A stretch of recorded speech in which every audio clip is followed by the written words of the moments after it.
जी, नमस्कार। वातायन संगोष्ठी में आप सबका हार्दिक स्वागत है। जैसा कि आप जानते हैं कि वातायन संगोष्ठी जब से लॉकडाउन शुरू किया था, तब से आरंभ हुई थी और हमारी साप्ताहिक संगोष्ठियाँ होती हैं। आज इस श्रृंखला की 36वीं कड़ी है, 36th एपिसोड। और जब से यह संगोष्ठी शुरू हुई है, तब से हमने प्रयास किया है कि ब्रिटेन के कुछ नवोदित नए रचनाकारों की रचनाओं से हम लोग अवगत हों, वो लोग मंच पर आए। कुछ ऐसे लेखक और साहित्यकार जो हमारे बीच नहीं हैं, हमने उन्हें याद किया। उसके बाद वैश्विक संवाद के आयोजन किए, जिसमें कई वरिष्ठ साहित्यकारों और लेखकों के साथ हमने संवाद किया है। उसी श्रृंखला में आज हम इस वैश्विक संवाद का आयोजन कर रहे हैं। डॉक्टर दाऊद जी गुप्त भारत से और अमेरिका से अनूप भार्गव जी के बीच। तो अभी कुछ दिन पहले मेरे पिताजी दाऊद जी गुप्त, उनके जन्मोत्सव पर, विशेष जन्मोत्सव पर हमने एक आयोजन किया था और तब उनके परिचय में मैंने ये वीडियो तैयार किया था। तो आज उनका परिचय मैं इसी वीडियो के माध्यम से आप सबके मध्य प्रस्तुत कर रहा हूँ।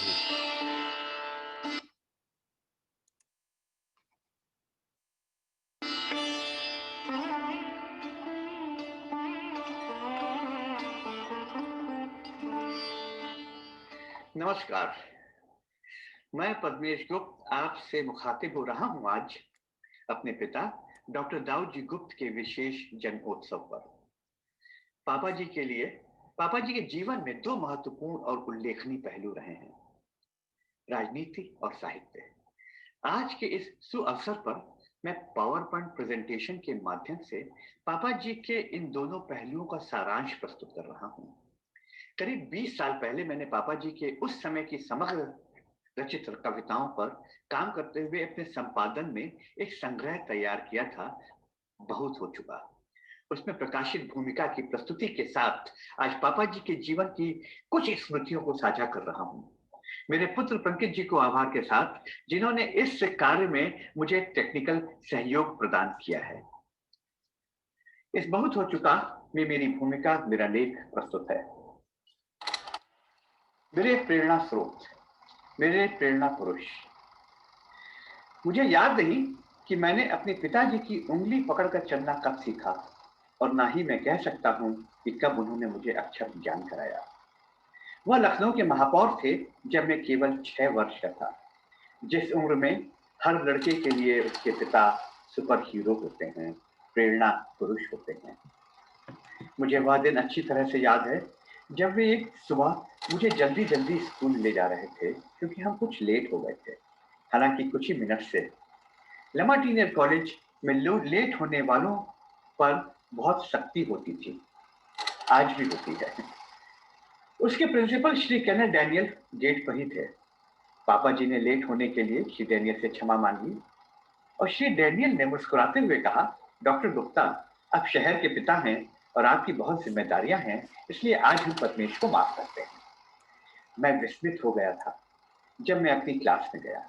श्री डैनियल के शब्द मेरे छोटे और मासूम मस्तिष्क में बार बार गूंज रहे थे कि मेरे पिता वो शहर के पिता।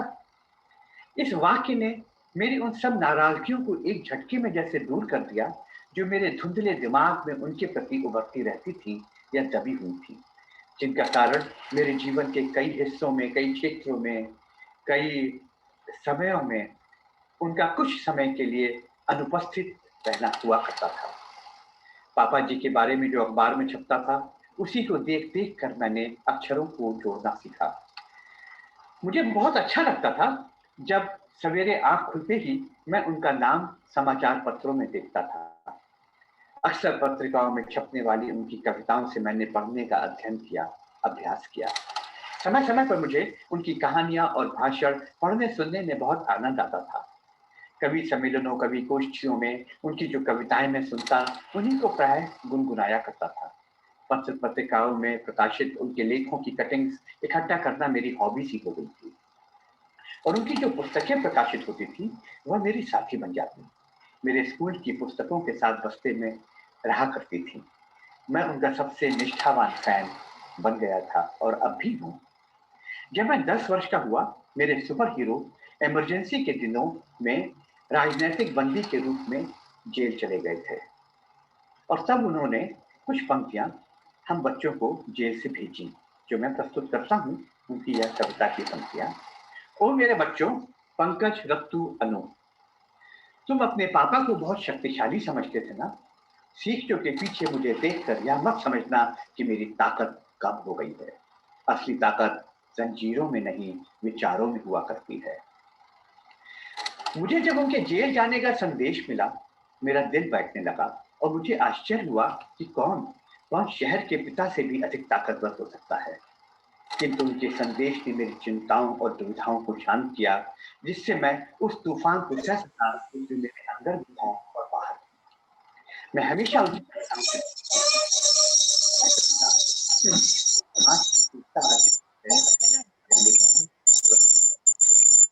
तरुण किशोरों को घर से बुलाकर या कक्षाओं से घसीटकर मुठभेड़ के नाम पर सड़कों पर और खलिहानों में गोली मार दी गई। एक चित्रण था और यह कविता जिसमें गिरते हुए नैतिक मूल्यों पर उनका व्यथित हृदय हाहाकार कर उठता है। पंक्तियां प्रस्तुत है। वे जो दिन रात के साथी थे, मिलने पर इस समय जरूरी काम से जा रहा हूं, अच्छा मैं खुद आऊंगा कहकर सटक जाते थे। कौन नहीं प्रभावित होगा पापा जी की इन पंक्तियों से, जो उन्होंने अपने साथियों की विवशता पर लिखी है। मैं समझ सकता हूं एक परिवार का कष्ट जो एकमात्र पोषक और कमाने वाले के गिरफ्तार होने पर होता है। लेकिन फिर संतोष की भावना भी उत्पन्न होती है उनकी इन पंक्तियों से कि अच्छा ही हुआ मैं आज गिरफ्तार हो गया, कम से कम जेल में रोज मुक्त होकर भाषण तो दे सकूंगा। पापा जी हमेशा से बहुत पढ़ते रहे हैं, किताबों से उनका असीम प्रेम रहा है। विश्व साहित्य का उन्हें इतना ज्ञान है कि उन्होंने किसी एक भाषा की संकुचित दायरे से निकलकर अन्य भाषाओं को सुगंध को अपनी रचनाओं में मिला दिया है।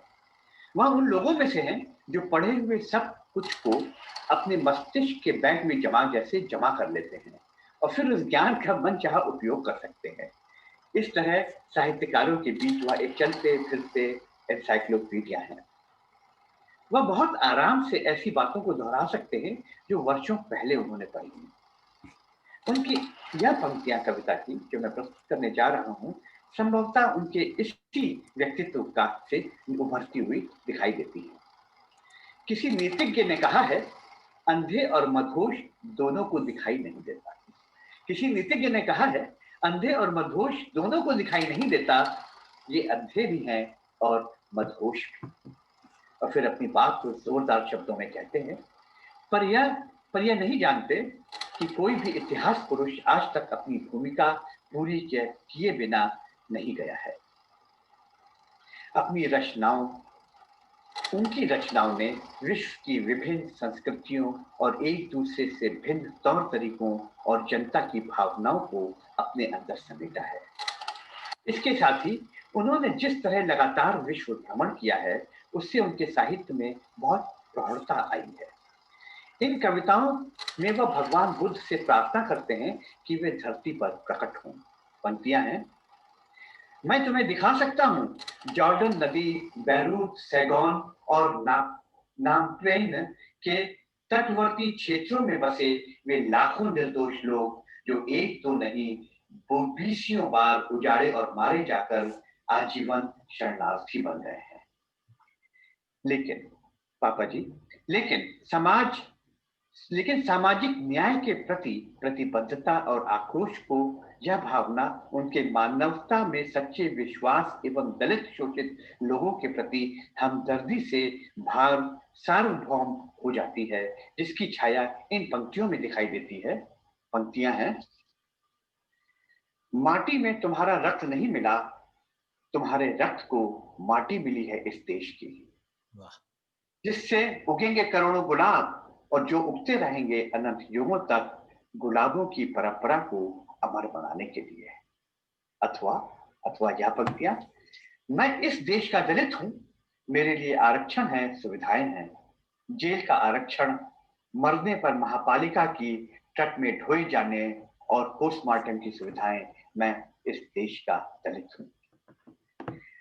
लगभग 40 वर्ष की आयु में अपने सक्रिय जीवन का अर्धकाल बिता देने के बाद जब मैं स्वयं एक 11 वर्ष का पुत्र का पिता हूँ, या क्योंकि ये 15 वर्ष पुरानी या 20 वर्ष पुरानी, 15-20 वर्ष पुरानी लेख है, तो उसका उल्लेख उसी हिसाब से है। और मेरे जीवन का सफर मुझे अखबारों की कतरनों से लेकर मार्मिक कविताओं तक ले गया। मैं अब वहां हूं जहां से उस मार्ग को देख सकूं जिसके ऊपर से मेरा सुपर हीरो गुजरा था, और उसके पद चिन्हों को फिर पहचानूं जो जीवन समय की शिला पर अंकित हैं। मुझे मुझे पापा जी की साहित्यिक विरासत का सौभाग्य प्राप्त है, जिससे मैं इतना साहस जुटा सका हूं कि उनकी कविताओं के भंडार में से कुछ छांट कर इस पुस्तक का संकलन कर सकूं, जिसमें जिसमें बीते हुए युग की अनमोल रचनाएं हैं। बहुत बहुत आभार।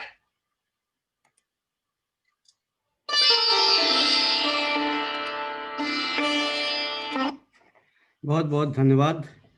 आप लोगों का आभार, आप लोगों ने समय दिया और सुना। अब मैं सीधे संवाद के आयोजन की ओर बढ़ता हूं, और हमारा विशेष सौभाग्य है कि आज संवाद करने के लिए दाऊजी गुप्त से, अमेरिका से हमारे साथ जुड़े हैं अनूप भार्गव जी।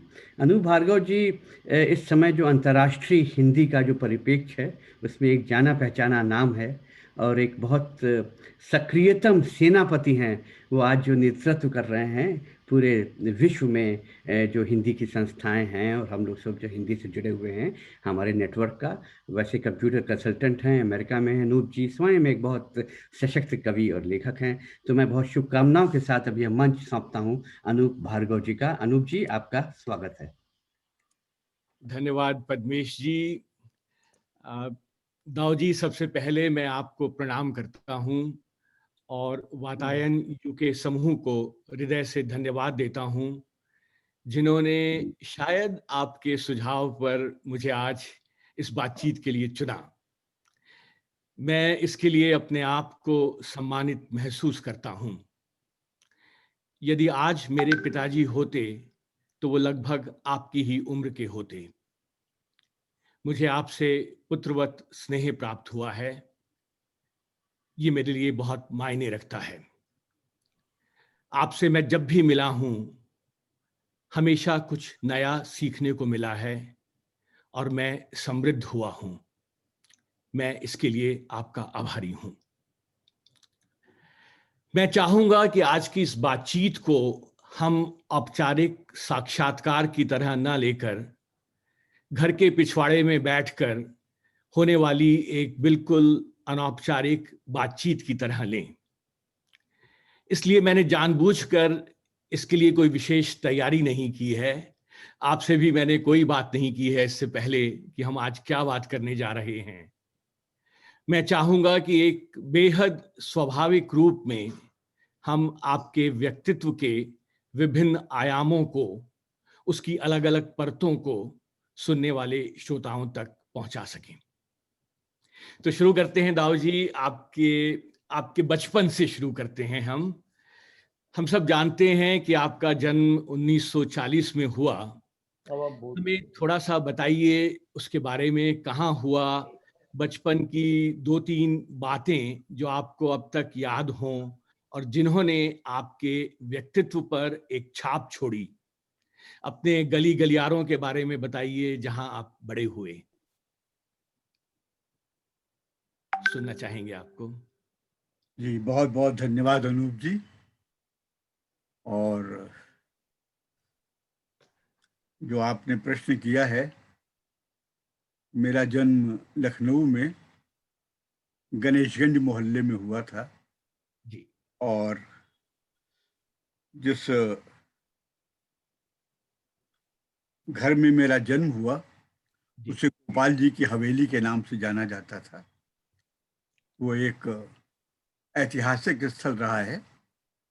और जब 1931 में पंडित मोतीलाल नेहरू बहुत अस्वस्थ हुए थे, जी, जी। ससुराल लखनऊ में थी और लखनऊ में ही अस्वस्थ हुए थे, तब उनके स्वास्थ्य लाभ के लिए हमारे इस गोपाल जी की हवेली में, जो मेरे पिताजी के नाम से है, क्या बात है, के अंदर यज्ञ हुआ था। और उस यज्ञ की जो बहुमूल्य फोटोग्राफ है, चित्र है, वो आज भी मेरे पास सुरक्षित है और वो उस समय लखनऊ के सारे समाचार पत्रों में और देश के प्रमुख समाचार पत्रों में वो प्रकाशित हुआ था। और मेरा परिवार विशुद्ध रूप से पुष्टि मार्गीय वैष्णव परिवार था, जिसके अंदर विशुद्ध शाकाहार था। और बच्चों को जो है वो बचपन से ही संस्कार के रूप में शिक्षा दी जाती थी। और विशेष रूप से जो हमारी बहनें थीं उनको संगीत और नृत्य की शिक्षा दी जाती थी। और हमारे लिए संस्कृत के एक प्राध्यापक जो मुझे पढ़ाने आते थे वो प्रकांड विद्वान थे, सभी भारतीय दर्शन की समस्त विधाओं के, और उन्होंने मुझे संस्कृत की शिक्षा दी। मेरी माँ जो है वो बहुत पढ़ी लिखी थी। आपको जानकर आश्चर्य होगा, आज से 125 वर्ष पहले उन्होंने फारसी में और उर्दू में, जब मिडिल क्लास का पढ़ा लिखा जो है वो कलेक्टर होता था या वकील हो जाता था, बहुत बड़ा जज हो जाता था, उस समय उन्होंने उससे भी आगे की जो एक डिग्री है FA वो पास, और उन्हीं से उन्होंने बचपन में मुझे उर्दू और फारसी पढ़ाई, और अक्षर ज्ञान उन्होंने ही मतलब मुझे प्रथम बार दिया। जी जी, तो आपको जानकर प्रसन्नता होगी जी कि को भी उन्होंने थोड़ी बहुत उर्दू का अक्षर ज्ञान कराया था, हालांकि वो उस समय बहुत वृद्ध हो गई थी। तो बहुत ही सुसंस्कृत परिवार से आप आए, एक बहुत ही प्रगतिशील परिवार में कहूंगा, जहाँ पे लड़कियों को भी उतना ही महत्व दिया जाता था जितना कि लड़कों को, जैसा आपने बताया। जी, मेरी माँ जौनपुर की थी और वहाँ पर 100% जो है वो महिलाओं में शिक्षा थी उस समय। आपको जानकर आश्चर्य होगा, 125 वर्ष पहले। तो उन्हें भी वो बहुत बड़ी बात है उस समय के लिए। जी, और फारसी का जो उन्होंने हमको ज्ञान दिया या जो उर्दू पढ़ाई, वो परंपरागत ढंग से जो शिक्षा होती थी वो उन्होंने दी। आजकल की जो ये वेस्टर्नाइज्ड एजुकेशन है से बिल्कुल अलग है। और संस्कृत का जो मुझे प्रशिक्षण मिला और पाली का प्रशिक्षण मिला शास्त्री जी से, वो भी परंपरागत ढंग से ही जो है वो, तो एक प्रकार से मेरी शिक्षा जो है वो 3 माध्यमों से हुई। जी जी। गणेशन मोहल्ले में ये विशुद्ध रूप से हिंदुओं का मोहल्ला था, इसमें हिंदुओं के अतिरिक्त और दूसरे धर्म या संप्रदाय का कोई व्यक्ति नहीं रहता था। और हमारे मोहल्ले के बगल में कसाईबाड़ा था, जिसकी आबादी 100% जो है वो मुस्लिम आबादी थी। लेकिन स्कूल जो है, विद्यालय जो है, वो जो हम लोगों का गणेशगंज क्षेत्र है उसके अंदर थी। जी जी, जी। वहाँ पर जो हमारे शिक्षक थे जो संस्कृत पढ़ाते थे और जो उर्दू पढ़ाते थे, उर्दू शिक्षा का माध्यम था। हिंदी तो प्रमुख रूप से आज़ादी के बाद आई। ये मैं आज़ादी के पहले की बात कर रहा हूँ, 1947 के पहले की, जब मैं 5-6 या 7 वर्ष का था। तो वो जो राम सहाय श्रीवास्तव जी थे, वो दिन में संस्कृत पढ़ाते थे और उर्दू के विद्यार्थियों के लिए, जो कि एक मकतब प्रणाली से शिक्षा प्राप्त करना चाहते थे, उन्हें स्कूल की कक्षा प्रारंभ होने के 1 घंटा पहले बुलाते थे और उनको अरबी सिखाते थे। तो मेरे लिए बड़ा सुअवसर था और अरबी सीखना मेरे लिए आसान भी था, क्योंकि फारसी भाषा का ज्ञान पहले से ही मुझे थोड़ा बहुत पढ़ने लिखने लायक हो गया था। तो मैं अरबी भी पढ़ता था उनसे, और यानी वो भी संस्कृत का भी उनसे तब क्लास लेता था। लेकिन मुझे उसकी संस्कृत की कक्षा में कोई रुचि नहीं थी, क्योंकि उससे कई गुना ज़्यादा आगे की कक्षाओं की श्रेणी की संस्कृत ऑलरेडी मुझे वो दुर्गा दत्त उप्रेती से, वो केदारनाथ का जहाँ मंदिर है वहाँ रह करके उन्होंने परंपरागत ढंग से जो शिक्षा प्राप्त की थी वो उन्होंने मुझे दी।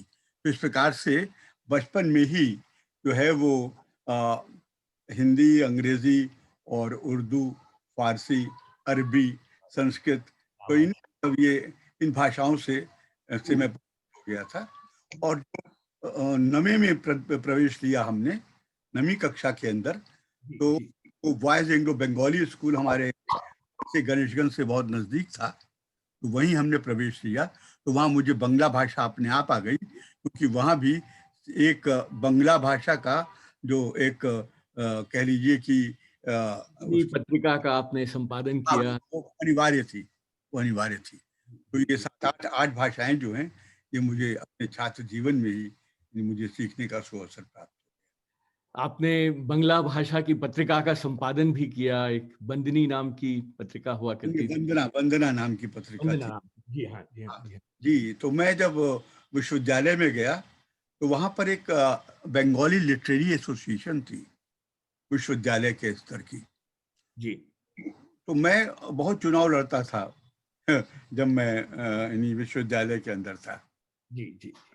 तो ये जो बंगाली लिटरेरी एसोसिएशन थी, मैं उसका एकमात्र गैर बंगाली सदस्य था। जो मेरी फैकल्टी ऑफ कॉमर्स के जो बंगाली छात्र हैं, वो मुझे निर्विरोध चुन के हमेशा वहां भेज देते थे। क्या बात है। तो वो जो संस्था है, वो वंदना नाम की पत्रिका का प्रकाशन करती थी, और उन्होंने वो जो संपादक मंडल था उसमें मुझे सम्मिलित कर रखा था और मुझे उसके प्रकाशन का दायित्व दे रखा था।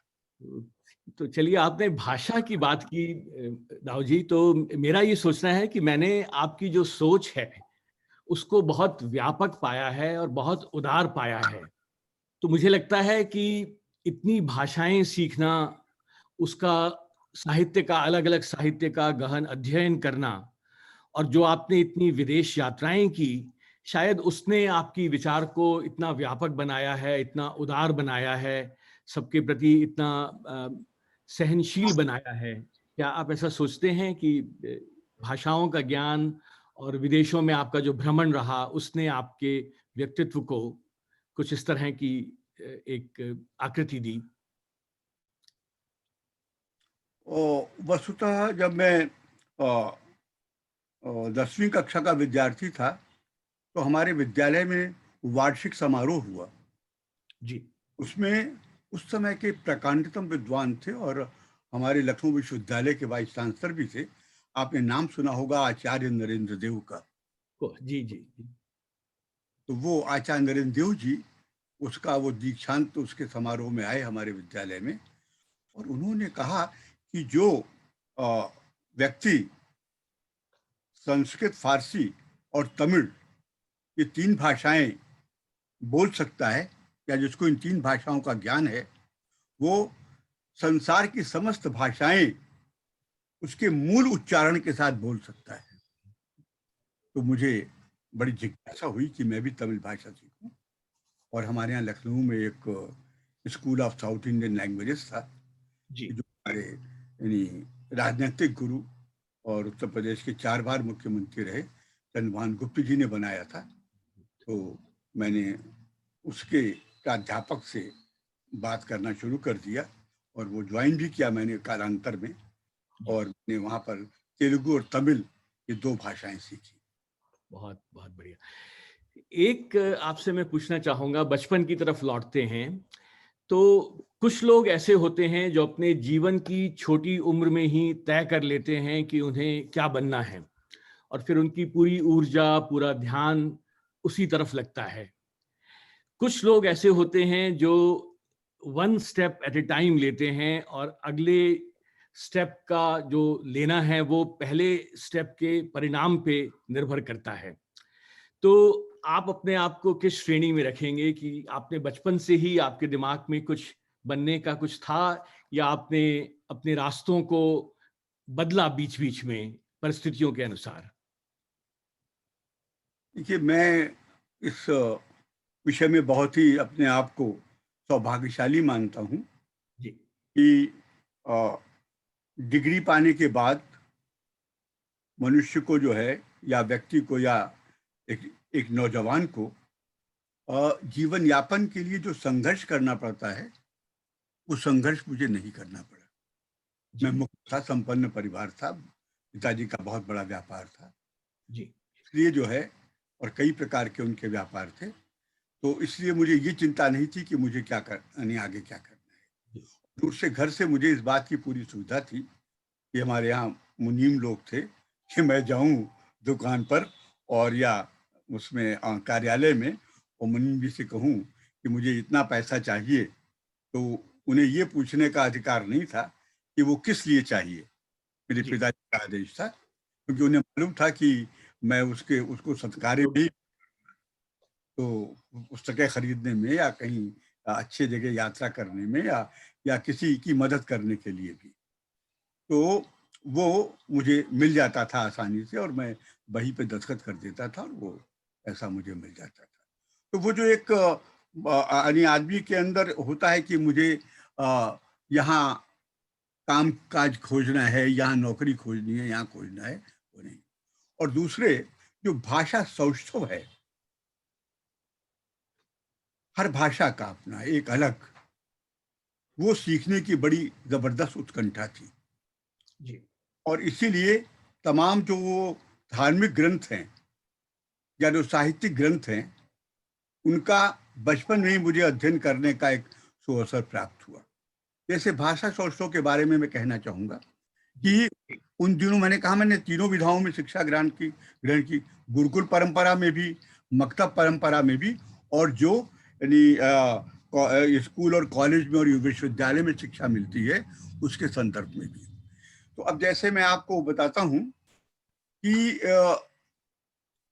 हमारे जो पूर्वज थे या हमारे यहाँ की जो भाषाओं के साहित्यकार थे, तो उन्होंने हजारों वर्षों का परिश्रम किया और उसके बाद उन्होंने हमें जो है वो ज्ञान दिया। जैसे मैं आपको बताता हूं कि ये भाषा सौष्ठव के बारे में, कि जैसे एक ही उदाहरण मैं देना चाहूंगा, समय बहुत कम है, कि जैसे मार्कंडेय पुराण में जब मधुकैटभ का वध होता है, देवी करते हैं, तो देवता लोग स्तुति करते हैं। और वो स्तुति है कि जैसे मैं उसके कुछ अंश पढ़ता हूं, इसलिए कि भाषा सौष्ठव से आज की वर्तमान पीढ़ी को अवगत कराना चाहता हूं। वो है कि देवी प्रपन्नार्ति हरे प्रसीद प्रसीद मातर जगतो खिलस्य प्रसीद विश्वेश्वरी पाहि विश्वम त्वमीश्वरी देवी चराचरस्य आधारभूता जगतस्तमेका महीस्वरूपेणी यतः स्थितासि अपाम स्वरूप स्थितया त्वयित दाप्यायते कृष्णमरंग वीर्य। अब देखिए, ये कृष्णमरंग वीर्य जो शब्द है, इसमें आधा का, आधा टा, आधा ता, फिर आधा सा, फिर आधा ना, फिर हलंत मा, फिर आधा ला, फिर आधा अंगा, फिर आधा का। अब देखिए, 10 आधे शब्दों को मिला करके एक सार्थक शब्द का निर्माण करना और फिर उसको छंदबद्ध कविता के अंदर प्रयुक्त करना, मैं समझता हूँ ये कोई 200-400-500 वर्ष के अंदर किसी भाषा में ये लालित्य या ये जो है काव्य सौष्ठव नहीं आ सकता। ये हजारों वर्षों की एक साधना थी जो उसको हमें प्राप्त हुई।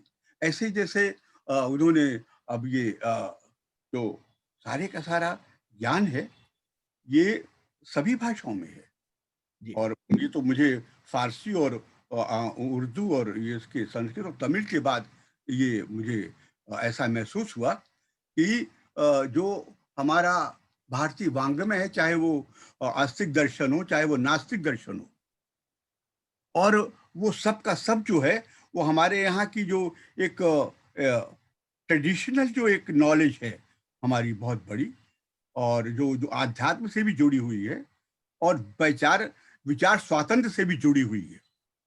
जैसे हमारे यहाँ चारवाक जो है वो घोर नास्तिक है, इतना जबरदस्त नास्तिक है कि वो कहता है कि धूर्त प्रलाप स्त्री स्वर्गपाद कत्वेन विशेषा भावात, यानी वो सारे, चाहे वो धर्म हो, चाहे वो पंथ हो, चाहे वो व्यक्ति हो, जो स्वर्ग और नरक की बात करते हैं, उनसे बड़ा धूर्त और कोई दूसरा नहीं है।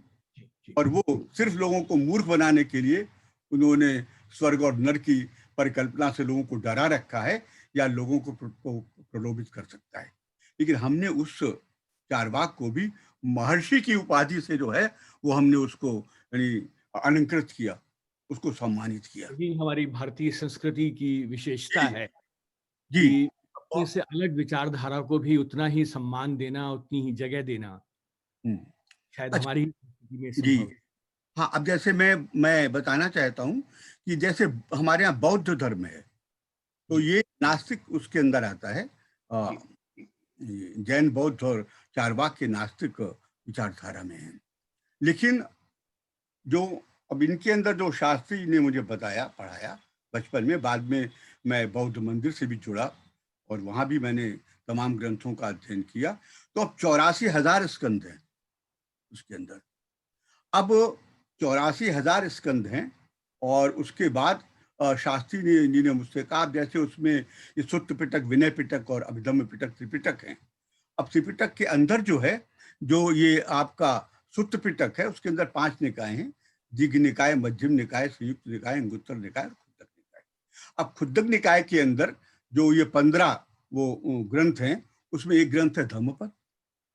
तो अब शास्त्री जी ने मुझसे कहा कि देखो, उस समय रटा देते थे वो बचपन में, और ये जो रटाने की परंपरा थी, ये उस समय तो शब्द के अर्थ खुलते नहीं थे, लेकिन बाद में अब जाकर के उसके अर्थ जो हैं परत दर परत खुलते हैं। अब जब उन्होंने मुझे करीब 2000 से ऊपर श्लोक याद करा दिए, गाथाएं याद करा दी शास्त्री जी ने, और तब उन्होंने मुझसे कहा कि भाई देखो, ये जो सारे का सारा ये 84,000 स्कंद है, ये तो 4 श्लोकों के अंदर उन्होंने धम्मपद के अंदर बता दिया है बुद्ध ने। तो मुझे बड़ा आश्चर्य हुआ। मैंने शास्त्री से कहा, मैंने कहा फिर आपने मुझे ये 2000 श्लोक क्यों याद कराए? तो उन्होंने कहा कि नहीं, वो उसको दोहराओ वहां से। अब उन्होंने कहा कि वो धम्मपद का जो है, वो जो बुद्ध वग्ग है, उसका जो ये 180वां और 188 से लेकर के 192 वहां श्लोक है, वो पढ़ो। मैंने पढ़ दिया कि वो दुखम दुख समुपादम दुख सच अतिक्रमम अर्यंचंगिके मग्गम दुखुपसम गामिनम एतम खो शरणम खेमम एतम शरणम उत्तमम एतम शरणम आगम सब दुखापमुच्यति। कि दुख है, दुख का कारण है, और दुख का निदान है, और दुख के निदान का मार्ग है। बोले यही तो बौद्ध धर्म है। तो मुझे बाल सुलभ था मैं, तो मैंने उन साथी से कहा, फिर आपने इतना पढ़ाया कुछ? बोले नहीं, ये गाथा, ये जो बुद्ध ने जो है, कोई बात ऐसे ही नहीं कह दी। उन्होंने कहा मेरी कोई बात मत मानो, जो तुम्हें ठीक लगे वही मानो। मेरी किच्चा माता पर मक्का तारा था। और इसीलिए जो है वो उन्होंने ये भी कहा कि जो विज्ञान सम्मत नहीं है वो मेरे शब्द नहीं है। और मैं भारतीय वांग्मय की उस वैशिष्ट्य को बहुत 2 वाक्यों में बताना चाहूंगा कि दुनिया का सबसे बड़ा जो वैज्ञानिक है आइंस्टाइन, एल्बर्ट आइंस्टाइन, तो उसने अपने उसमें आत्मकथा में लिखा है कि मैं तो वैज्ञानिक हूं, मेरा ईश्वर में या धर्म में कोई विश्वास नहीं है, लेकिन अगर कभी मुझे कोई धर्म अंगीकार करना पड़ा तो मैं बौद्ध धर्म स्वीकार करूंगा, क्योंकि बुद्ध ने एक भी बात ऐसी नहीं उचारी जो विज्ञान की कसौटी पर आज भी 2500 वर्ष के बाद भी अक्षरशः सही न उतरती हो। उसी को स्वीकार करूंगा। एक जो जिसे हम लोग सबसे बड़ा दार्शनिक मानते हैं, बर्ट्रैंड रसेल, उसकी किताब है। किताब क्या है? छोटी किताब है, लेकिन वो बहुत बड़ा लेख है, why I am not a Christian. तो उसके अंदर वो लिखता है कि मैं ईसा का व्यक्तित्व विज्ञान सम्मत बिल्कुल नहीं है, इसलिए मैं ईसाई नहीं हो सकता। लेकिन मैं बुद्ध के लिए नतमस्तक हूं, क्योंकि बुद्ध ने कोई भी अव्यवहारिक बात कही ही नहीं, बुद्ध ने कोई दबाव कहीं डाला ही नहीं, और बुद्ध का दर्शन है, उससे मैं इतना ज्यादा अनुप्राणित हूं कि मैं उससे अलग अपने आप को सोच ही नहीं सकता। ये कह रहा है। तो ये एक बहुत बड़ा विषय है, फिर कभी आपसे सत्संग होगा मैं उससे जाऊंगा। लेकिन जो आप आजकल लोगों की एक अवधारणा है कि भाई ये उर्दू या फारसी या अरबी जो है, ये भाषाएं किसी धर्म विशेष से जुड़ी हुई हैं। बिल्कुल नहीं है, बिल्कुल नहीं है। जो जैन धर्म का कह लीजिए कि मूल जो उसका है अहिंसा, परमो धर्म का, और अहिंसा का मूल मत, और विशेष रूप से जो काव्य का क्षेत्र है वो उसमें संवेदना प्रमुख होती है। अगर वो कितनी, यानी संवेदना का स्तर क्या है, ये चूंकि आप लोग सब कवि हैं, आप विशेष रूप से बड़े अच्छे कवियों में आपकी गिनती है अमेरिका के, तो इसलिए मैं अनूप जी आपसे कहना चाहूंगा कि जो संवेदना वाली बात है ये महत्वपूर्ण है।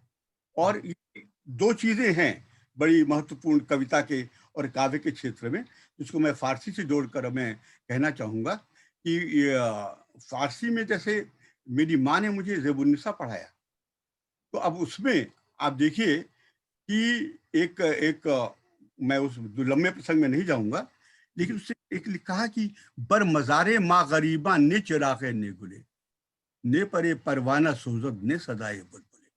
ये मैं उसकी संवेदना के स्तर की बात कर रहा हूँ। इसके इस अर्थ है कि मेरी इस हतभागिनी की समाधि पर न कोई फूल चढ़ाए और न कोई चिराग जलाए, क्योंकि कहीं ऐसा न हो कि मेरी समाधि पर जो फूल चढ़ाया जाए उसे देखकर किसी बुलबुल की आंख में आंसू आ जाएं, या मेरी समाधि पर जो चिराग जलाया जाए कहीं ऐसा न हो कि उसमें किसी परवाने के पर झुलस जाए। तो आप देखिए कि प्रेम की या जो संवेदना का स्तर है वो फूल तक चला गया है। जी और जी ये जो ये फारसी साहित्य का बहुत बड़ा एक लालित्य है। स्वामी रामतीर्थ के 38 ग्रंथ हैं फारसी में, उसके जो उनके कविताओं के संकलन है। अगर आप पढ़ेंगे तो आपको आश्चर्य हो जाएगा कि वो विशुद्ध का विशुद्ध वेदांत है। इवन मिर्जा गालिब ने जो फारसी में लिखा है उसका मूल्यांकन आज तक हुआ ही नहीं है। जी वो मैं उनका एक ही उदाहरण देना चाहूंगा, जिसके अंदर आप इन्हीं जो कालिदास का जो वो की जो सौंदर्य की अवधारणा है वो उसके अंदर अपने आप व्यक्त हो जाती है।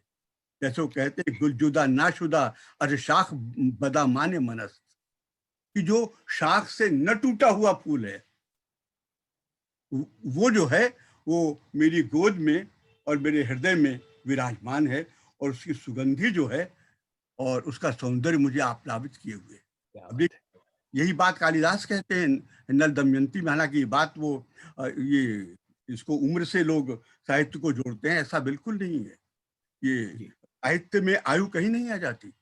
82 वर्ष की आयु में कालिदास नल दमयंती में लिखते हैं कि अगर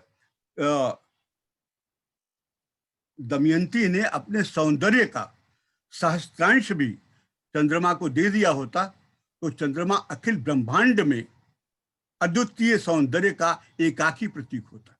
क्या बात है, क्या बात। अगर सौंदर्य की ये दृष्टि उनको उस आयु में न होती तो कैसे वो लिख सकते थे। अद्भुत अद्भुत है दाऊ जी आपका जो 80 वर्ष की आयु के बाद रामायण लिखी। मिल्टन ने पैराडाइज लॉस्ट 80 साल के बाद लिखा। और मुझे मतलब अच्छा, और कालिदास ने ये भी लिखा पुराण मिथ्यव न साधु सर्वम न चापि काव्यम न मिथ्यवद्यम, कि वो साहित्यकार हो ही नहीं सकता जो है साहित्य के अंदर आयु के हिसाब से जो है वो साहित्य की का मूल्यांकन करे या उसकी व्याख्या करे। यानी अगर आपने पूछ लिया कि दाऊ जी आप जो हैं वो इस आयु में जो है वो आप कैसे इतना याद रखते हैं या कैसे लिखते हैं, कैसे क्या करते हैं, या ऐसी कविताएं कैसे आप लिख सकते हैं, तो फिर आप साहित्यकार नहीं है कालिदास की मान्यता के अनुसार। वो कहता है बिल्कुल जो आज जिसने पहली कविता लिखी है उसकी कविता भी इतनी श्रेष्ठ हो सकती है जो विश्व साहित्य की हो, और जो विश्व के अंदर सबसे जाना माना और सबसे प्रकांड विद्वान है, जिसकी बहुत मान्यता है, जिसकी किताब छपते ही हजारों में बिक जाती है, वो भी ट्रैश लिख सकता है, और उसकी बहुत सारी रचनाएं ट्रैश हो सकती है। तो अद्भुत ये है आपका। हाँ, अब जैसे मैं आपको जोड़ूं कि वो तमिल भाषा में तमिल भाषा को लोग ऐसे ऐसे देखते हैं और कहते हैं भाई इसका तो उच्चारण ही नहीं करना बड़ा मुश्किल है? तो लेकिन अब तिरुक्कुरल देखिए वो 9000 वर्ष पहले की रचना है जो मैं आपको सुना रहा हूँ, और ये वैज्ञानिक रूप से यानी वो है वो कहता है कि वो और कवियों के लिए है, इसलिए मैं अनूप जी आपसे कह रहा हूँ विशेष रूप से, और सभी लोग वो कहते हैं अनबुइल अदनई वेल पोल कायु में अनबुइल अदनई अरम।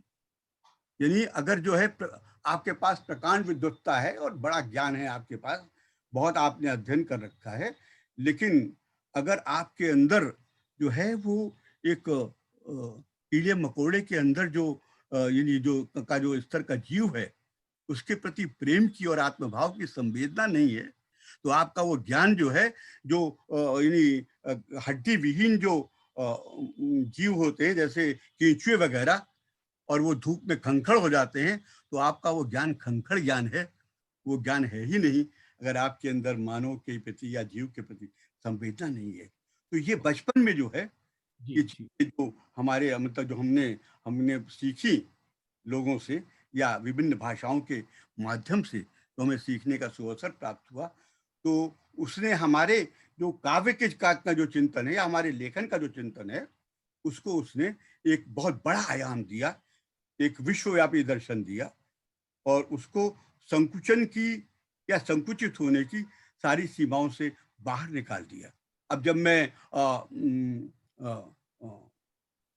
छात्र था तभी से मैंने अंग्रेजी पत्रिका का भी संपादन किया, हिंदी पत्रिकाओं का भी संपादन किया और मुझे बहुत आचार्य नरेंद्र जी की और साप्ताहिक पत्र था संघर्ष, हमारे नारायण कुमारी जैसे विद्वान यहाँ बैठे हुए हैं और श्री भगवान शर्मा जैसे विद्वान बैठे हुए हैं, इनको पता होगा कि वो कितने बड़े विद्वान थे और उनके पत्र का क्या महत्व था। उसको निकालने का दायित्व श्री चंद्रभान गुप्ता ने मुझे दे दिया और मेहता जी बैठे हैं। ये तो जब मैं इनके यहाँ जाता हूँ, ये मेरे अकेले मतलब इनका अद्भुत और ज्ञान है और अद्भुत अध्ययन है इनका। ये तो रात भर हमसे वो कवि सम्मेलन कराते हैं और सिर्फ फारसी की ही कविताएं उसमें सुनवाते हैं लोगों को। और कई बार हमारे मेहता जी ने उसका आयोजन अपने यहाँ जो है वो किया, उर्दू का और फारसी का। जाते हैं हम यानी विश्व हिंदी सम्मेलन के लिए, विश्व हिंदी समिति के कार्यक्रम में है, मगर वहाँ अन्य भाषाओं वाले अपने आप आ जाते हैं। तो ये जो एक कह लीजिए कि जो आपने प्रश्न किया अनूप जी, कि एक मुझे यानी जो परिभ्रमण से निश्चित रूप से ज्ञान आता है से, और वो 10 किताबें समझ करके नहीं ज्ञान पा पाते, वो ज्ञान जो है वो हम एक स्थान का दर्शन करके प्राप्त कर लेते हैं। जी जी। और वो आपके व्यक्तित्व में झलकता है, जो आपने गहन अध्ययन किया विभिन्न साहित्यों का, विभिन्न भाषाओं में, तो वो आपके व्यक्तित्व में झलकता है पूरी तरह से कि सबकी अच्छाइयों को आपने ग्रहण किया और उनका जो तुलनात्मक अध्ययन जो आपने किया वो मेरे ख्याल से अद्वितीय है और बहुत कम लोग इसमें मेरे लखनऊ शहर का बहुत बड़ा योगदान है। जी जी जी। लाल नागर, यशपाल और भगवती चरण वर्मा, ये तीन हिंदी के यानी सबसे बड़े फिक्शन राइटर और किसी भी भाषा के सबसे बड़े फिक्शन राइटर एक साथ इतने समय तक रहे हों और उन्होंने प्रशिक्षण दिया हम लोगों को। जी जी। यानी जापाल साथ क्या लिख रहा है और आल्बेयर कामू क्या लिख रहा है फ्रांस के अंदर, आपके अंदर जो है ये जो नए उपन्यास हैं, ये मैं एक ही उदाहरण देना चाहूंगा, यानी शायद समय बहुत फिर कभी समय मिलेगा। जैसे मैं एक ही उदाहरण दे रहा हूँ, रूसी लेखक हैं, रूसी भाषा के यहाँ 2-3 विद्वान बैठी हुई हैं, विशाखा जी हैं, शिखा जी हैं, कि वो जैसे दोस्तोयेवस्की है लेखक। अब दोस्तोयेवस्की ने बहुत सारे उपन्यास लिखे हैं, the gambler, the idiot, time and punishment, सब कुछ है। लेकिन अब एक एक उपन्यास के ऊपर हमने कॉफी हाउस में इन लोगों के साथ बैठ करके बहसों में हिस्सा लिया है इन विद्वानों के साथ। अब उसमें एक उसका उपन्यास है ब्रदर्स कर्माज़ोव, उसमें 4 हैं, 4 भाई हैं और वो इस तरह से घूमता है कि इतना मोटा उपन्यास है, लेकिन अगर आप उसको पढ़ना शुरू करेंगे तो आप छोड़ ही नहीं सकते, क्योंकि उसमें इतना सस्पेंस है कि ये भाई मर्डरर है या ये भाई मर्डरर है या ये भाई इसने हत्या की है, आप निर्णय ही नहीं कर सकते आखिर तक। तो ये उसका जो एक अच्छा, हर भाषा में अपना एक वो होता है, नहीं वो होता। अब हम लोगों को जो हमारे अग्रज जो साहित्यकार थे, उन्होंने बहुत कुछ दिया और काव्य की पूरी वो रचना की। और उस समय, आजकल तो बहुत सहज है, कंप्यूटर के ऊपर, गूगल के ऊपर हर चीज उपलब्ध है। हमें तो एक एक किताब के लिए, जहाँ 5-7 की किताब आई थी, सिचुएशन, और उसको ढूंढने के लिए 3 महीने मुझे लगाने पड़े और तब मैं ढूंढ करके उसको यशपाल जी के लिए ले आया, वहां से कह लीजिए कि बंबई से लेकर के आया और मैंने उनको दी। हम लोग लखनऊ में 3 लाइब्रेरियां थी बड़ी, ब्रिटिश काउंसिल, अमेरिकन लाइब्रेरी और यूनिवर्सिटी की लाइब्रेरी। 2-3 महीने हम लोग चक्कर काटा करते थे कि नई किताब कौन सी आ रही है, क्योंकि एक ही लक्ष्य था कि हमें हिंदी भाषा के साहित्य को, जो विदेशों के अंदर नई साहित्यिक धाराएं चल रही हैं, उनको लाके समृद्ध करना है। अगर समृद्ध नहीं करेंगे अपनी भाषा को, तो कैसे हम उसको विश्व स्तर की भाषा बना पाएंगे। ये एक लक्ष्य था हमारा, वो लक्ष्य जो है वहाँ ले गया और बाद में हमको रामेश्वर शान जी जैसे, वीपी सिंह जैसे, डॉक्टर मेहता जैसे लोग अमेरिका में मिले, जिन्होंने हमारे ने बहुत सहयोग किया और लंदन के अंदर मुझे बड़ा सहयोग मिला। मॉरिशस के अंदर तो यानी वो तो मेरा दूसरा घर है एक तरह से। जब मैं वहां जाता हूँ तो एक से एक बड़ा विद्वान वहां पर मिलता है जो चमत्कार कर देता है कि जिनके मुझे याद है मॉरिशस में विश्व हिंदी सम्मेलन के बाद में जो रामायण सेंटर में एक व्याख्यान आपने दिया था, अद्भुत अद्भुत व्याख्यान था वो, जिसमें कि आपने रामायण के फारसी रामायण को आपने कोट किया था, तमिल रामायण को आपने कोट किया था और उनका जो तुलनात्मक अध्ययन किया था, उनकी बारीकियों को आपने जो समझाया था, अद्भुत अद्भुत। ये तो सब हमारे जो मतलब गुरुओं की जो एक पारंपरिक ज्ञान की जो एक कहिए परंपरा है, उससे मुझे वो प्राप्त हुआ। और लखनऊ शहर में एक से एक बड़े विद्वान आज भी हैं और इसलिए मैं राव जी, आपकी बहुत बहुत सी बातें करनी है आपसे, आपके बारे में श्रोताओं तक पहुंचाना है, तो अब थोड़ा मैं आपसे जल्दी जल्दी सवाल पूछूंगा और जितना हम लोग और मैं आपकी सीमाएं समझ रहा हूं। मैं बहुत जल्दी काफी सवालों के तो मेरे जवाब दे दिए ऑलरेडी, जो मैं आपसे पूछने वाला था वो आपने पहले ही मुझे जवाब दे दिए हैं। तो अब कुछ और बातें करते हैं हम। तो आपका जो एक दूसरा पक्ष रहा है, जो एक तरह से बड़ा एक विशिष्ट कहूंगा मैं, कि आप साहित्य से और राजनीति से दोनों से जुड़े रहे एक एक अंतराल में। तो पहला सवाल तो मेरा ये होगा कि आप क्या कहेंगे कि आप साहित्य से राजनीति में आए या राजनीति से साहित्य में गए, और इन दोनों के बीच में सामंजस्य जो है वो आपने कैसे बनाए रखा? क्योंकि एक अच्छे साहित्यकार की एक अपनी जिम्मेदारी होती है, एक ईमानदारी होती है। राजनीति में कई बार कुछ समझौते करने पड़ते हैं। तो इन दोनों में आपने कैसे दोनों को निभाया और कैसे सामंजस्य आपने स्थापित किया? और क्या अपने आप को आप, मैं राजनीति में राजनेता तो नहीं कहूंगा, मूलतः आप साहित्यकार हैं, मेरा तो ये विचार है। तो आप बताइए कि आप अपने आप को किस तरह से देखना चाहते हैं? अनूप जी, ऐसा है कि जिस समय मैंने राजनीति के क्षेत्र में प्रवेश किया या मैं राजनीति में मैंने रुचि लेना प्रारंभ किया, तो उस समय राजनीति के अंदर 100 में 99% लोग जो हैं विद्वान हुआ करते थे। जी जी जी जी। डॉक्टर संपूर्णानंद हमारे यहाँ जो है उत्तर प्रदेश के मुख्यमंत्री थे। डॉक्टर संपूर्णानंद ने आप जानते जी जी कि जो गणित शास्त्र के, अलजेब्रा की, ज्योमेट्री के, ट्रिग्नोमेट्री के कितनी किताबें लिखी हैं उन्होंने। जी जी। ज्योतिष शास्त्र पर कितना काम किया है। संस्कृत के प्रकांड विद्वान थे। आचार्य नरेंद्र देव समाजवादी दल के अध्यक्ष हुआ करते थे और पहले यूपीसीसी यानी उत्तर प्रदेश कांग्रेस कमेटी का कार्यालय उन्हीं के यहाँ था। 17 वर्ष तक कांग्रेस को इतने बड़े नेता रहे, उनसे बड़ा विद्वान कोई नहीं था। जवाहरलाल जी नेहरू उस महान व्यक्ति के साहित्यिक कृतित्व का मूल्यांकन आज तक नहीं हुआ जो उसने वर्ल्ड हिस्ट्री लिखी है ना। तो डॉक्टर राधाकृष्णन, अरे बताइए, उनसे बड़ा विद्वान विश्व में कौन है? अपने समय के साथ ये सब राजनीति में थे। तो उस समय पढ़े लिखे लोग ही राजनीति में आते थे। सही कह रहे हैं आप। तो मेरा राजनीति में आना जो है वो कोई अलगाव नहीं था राजनीति और कह लीजिए कि साहित्य के क्षेत्र का। बड़े साहित्यकार हमारे सुमितानंद और ये मैथिली शरण गुप्त जो है संसद में थे, रामधारी दिनकर संसद में थे, महादेवी वर्मा हमारे उत्तर प्रदेश की विधान परिषद में थी, बच्चन जी हुआ करते थे। जी, ये हुआ करते थे। तो ये तो बाद में जो वो एक अलग विषय है, मैं उस पर बिल्कुल नहीं जाना चाहूंगा कि राजनीति से जो ये बौद्धिक एक प्रकार से प्रवेश था वो कैसे चला गया। अब बताइए, गुजराती का कितना बड़ा विद्वान कन्हैयालाल माणिकलाल मुंशी हमारे यहाँ गवर्नर थे। जी जी। जय सोमनाथ लिखा कहाँ का था। तो ये जो है ये आप तो मैं ये लौट के फिर वहीं आता हूँ कि उस समय मैं जो हूँ, जब मैंने प्रारंभ किया उस समय राजनीति और साहित्य में बिल्कुल सामंजस्य था।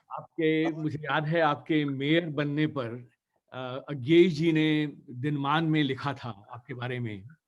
तो उन्होंने कई अग्रलेख लिखे मेरे बारे में, संपादकीय लिखा मेरे बारे में। जी जी जी। और अज्ञेय जी ने ही नहीं लिखा, बहुत सारे उन्होंने लिखा। जी, ये पत्र मैंने बिल्कुल एक लोगों में, साहित्यकारों में उत्साह पर एकदम से जागृत हो गया। और जो है वो कह लीजिए कि अंग निकाले कई अखबारों ने। जी जी। तो राहुल जी, एक चीज़ बताइए, आप पहले यहाँ पर करीब 65 के आसपास आप आए थे अमेरिका, बॉस्टन में मेरे ख्याल से आप अध्ययन नहीं के नहीं लिए। नहीं नहीं नहीं, हाँ मैं कार्यक्रम में अध्ययन के लिए आया था। मैंने कई यहाँ के विश्वविद्यालयों में अध्ययन किया, जी इंडियानापोलिस में भी, इंडियाना यूनिवर्सिटी में भी, और वर्मोंट यूनिवर्सिटी में भी। जी जी। फिर आप लौट गए भारत बीच में फिर। जी हाँ, फिर मैंने कुछ दिन अध्यापन किया वहाँ फ्री यूनिवर्सिटी ऑफ न्यूयॉर्क की, तो जी पढ़ाने मैं गया वहाँ था। मैं एक्चुअली मैं साहित्य का कभी विद्यार्थी नहीं रहा, ना हिंदी भाषा का कभी किसी कक्षा में विद्यार्थी रहा। मैं तो कॉमर्स का विद्यार्थी था, तो मैं जी कॉमर्स पढ़ाने आया था। मगर जब वहाँ 2-3 मेरी वार्ताएं हुई तो उन्होंने मुझे एंशियंट एशियन हिस्ट्री और एंशियंट एशियन लिटरेचर, जी जी एशियन फिलोसफी पढ़ाने के लिए नियुक्त कर दिया। लेकिन उसके बाद मैं भारत लौट गया। जी। तो वो कैसे हुआ दाऊ जी? हमारे, मुझे याद आ रही हैं हमारी एक, आप भी जानते हैं, अंजना संधीर जी एक कवियत्री हुआ करती हैं, उनकी अरे पंक्तियां अरे, हैं बहुत बड़ी कवित्री जिन्होंने लिखा है, अमेरिका मेरी हड्डियों में बसता है। अमेरिका में। वही, उसी को मैं कोट करने वाला था कि अमेरिका हड्डियों में बस जाता है, लेकिन आप शायद कुछ गिने चुने लोगों में से होंगे जिन्होंने यहाँ आने के बाद वापस जाने का फैसला किया। तो जी उसके बारे जी में। जी हाँ, मेरे मेरे सारे साथी यही यही उस समय के हैं। जी हम जी जो रुक गए, डॉक्टर मेहता भी उसी समय के हैं, और जी रामेश्वर अकांत जो हैं वो जी भी वो भी यहाँ रुक गए। और ये हिंदी साहित्य के उस समय हालांकि बहुत अच्छा माहौल था, क्योंकि जो हमारे बड़े प्रतिष्ठित लेखक थे हिंदी के, जैसे उषा प्रियंवदा मीना जी।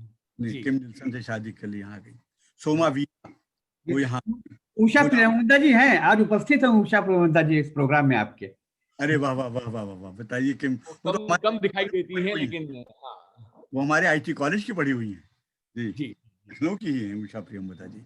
और जी उनका जो काला गुलाब और नीला गुलाब, गुलाब जो है, पीला गुलाब, वो जो धर्म के अंदर धारावाहिक हुआ था, तो जी मतलब वो बहुत कुछ बड़ी। देर के लिए जुड़ी थी, जी जी देर के जी, लिए तो जुड़ी मैं थी, ये कह रहा बताइए। था कि वो जी, तो मैं ये कह रहा था कि वो वेद प्रकाश वडुक, गुलाब खंडेलवाल और रामेश्वर सेन जो प्रतिष्ठित लेखक थे, वो जी। उस समय आए, वो यहीं बस गए। लेकिन मैं नहीं बसा, मैं भारत वापस लौट गया। और फिर आप दोबारा आए यहाँ पे करीब 80 के दशक में, जब आपने नहीं यूनिवर्सिटी ऑफ। नहीं, कोई वर्ष ऐसा नहीं है जी कि जिसमें मैं अमेरिका ना आया हूँ 80 के हाँ, बाद। लेकिन उस बार आपने यहाँ पे पढ़ाया भी था यूनिवर्सिटी ऑफ मैरीलैंड में आप। जी हाँ, यूनिवर्सिटी ऑफ मैरीलैंड में मैं विजिटिंग प्रोफेसर होकर के आया था। और वो मैं अपना कार्यकाल में लगभग पूरा होने से थोड़ा पहले ही हमारे लखनऊ में चुनाव हो गए। और हमारे यहाँ तो 50 लाख की आबादी है जनता की, जी और जी उनका बहुत बड़ा आग्रह था कि मैं वापस चला जाऊं। राजीव गांधी जी ने भी मुझे फ़ोन किया, मुझे जी भारत वापस जाना पड़ा। और जिस दिन मैं पहुंचा हूं, उसी दिन नामांकन भी था, नॉमिनेशन भरा मैंने उसी दिन। और उसके कुछ दिन बाद, एक हफ्ते बाद चुनाव था, और मैं फिर से वहां मेयर हो गया। लखनऊ ने हाथों हाथ लिया आपको प्यार जी से। हाँ, 3 बार उन्होंने मुझे मेयर बनाने का सौभाग्य दिया। और अच्छा, और मेरी वो रुचि का भी कार्य है, क्योंकि या तो आदमी मेयर बने, क्योंकि मेयर तो बादशाह होता है, सारी पावर्स उसको रहती है, जी या जी वो मुख्यमंत्री बने, या फिर जी प्रधानमंत्री बने। बाकी सारे पद राजनीति में अर्थहीन है। तो माफ करिएगा अगर कुछ नहीं, लोग सही राजनीति सही सुन रहे सही हों। कह रहे हैं आप। ये तो तो फिर चलिए मैं एक। विधायक भी रहा, पैनल चेयरमैन भी रहा विधान परिषद में। जी जी जी जी। अच्छा, चलिए अब आपके उस पे चलते हैं, विश्व हिंदी सम्मेलनों के अनुभव पे। तो जी जैसा कि बहुत से लोगों को मालूम होगा, और ये तो एक तरह से कीर्तिमान ही है, मेरे ख्याल से कोई भी ऐसा व्यक्ति नहीं है इस दुनिया में जिसने पहले विश्व हिंदी सम्मेलन से लेके मॉरिशस में 11वां विश्व हिंदी सम्मेलन जो हुआ था, सब आपने अटेंड किए हैं। हाँ, सब में मैं तो, सम्मिलित रहा, और तो सब में जो कुछ मुझसे योगदान हो सकता है वो मैंने देने का में तो जैसे मैं पढ़ रहा था, मैं तो पढ़ ही रहा था कि पहले विश्व हिंदी सम्मेलन में विनोबा भावे का संदेश आया था, उन्होंने विशेष संदेश भेजा था। इंदिरा गांधी ने उसका शायद उद्घाटन किया था, जी हाँ, नागपुर में हुआ था वो। नागपुर में जो हुआ था। नागपुर में सम्मेलन हुआ था, उसके महामंत्री थे अनंत गोपाल शेवड़े।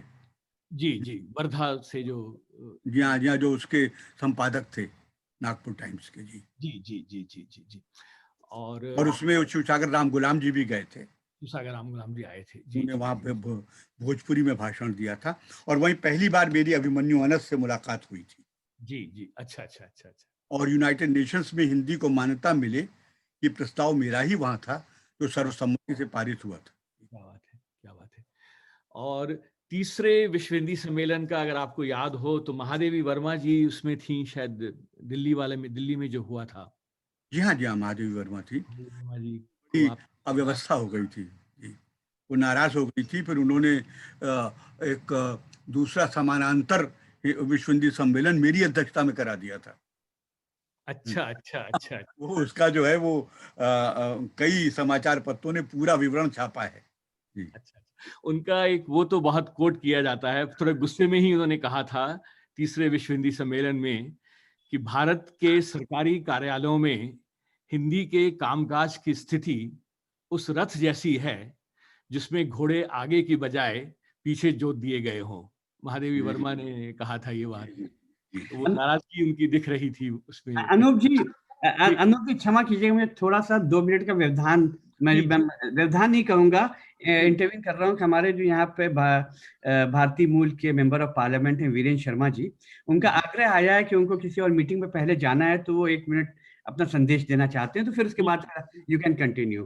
ठीक है। शर्मा जी आइए। वीरेंद्र जी, स्वागत है आपका। दाऊ जी, क्या पहले तो स्वागत है, नमस्कार। आपका स्वागत है।